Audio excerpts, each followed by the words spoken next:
ಹಲ್ಯಾಳ ಗ್ರಾಮದ ನೂರಾರು ಭಕ್ತರು ಸುಕ್ಷೇತ್ರ ಶ್ರೀಶೈಲ ಮಲ್ಲಿಕಾರ್ಜುನ ಜ್ಯೋತಿರ್ಲಿಂಗ ದರ್ಶನಕ್ಕಾಗಿ ಕಾಲ್ನಡಿಗೆ ಮೂಲಕ ಪಾದಯಾತ್ರೆ ಹೊರಟಿದ್ದಾರೆ. ಪ್ರತಿ ವರ್ಷದಂತೆ ಈ ವರ್ಷವೂ ಗ್ರಾಮದ ಹಿರಿಯರು, ಯುವಕರು ಹಾಗೂ ಮಹಿಳೆಯರು ಸೇರಿ ಪಾದಯಾತ್ರೆಯನ್ನ ಹಮ್ಮಿಕೊಂಡಿದ್ದಾರೆ. ಗ್ರಾಮದ ಪ್ರಮುಖ ದೇವಸ್ಥಾನದಲ್ಲಿ ಶ್ರೀದೇವರಿಗೆ ವಿಶೇಷ ಪೂಜೆ, ಅಭಿಷೇಕ ನೆರವೇರಿಸಿ ನಂತರ ಯಾತ್ರೆಗೆ ಅದ್ಧೂರಿ ಚಾಲನೆ ನೀಡಲಾಯಿತು.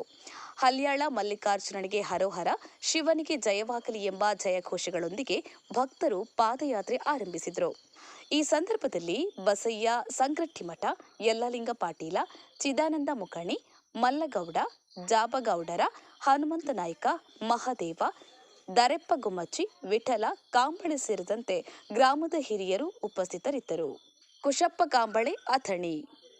ಜೈ ಭೀಮ್ ನ್ಯೂಸ್ 24x7 ಇದು ಬಹುಜನರ ನ್ಯಾಯಕ್ಕಾಗಿ.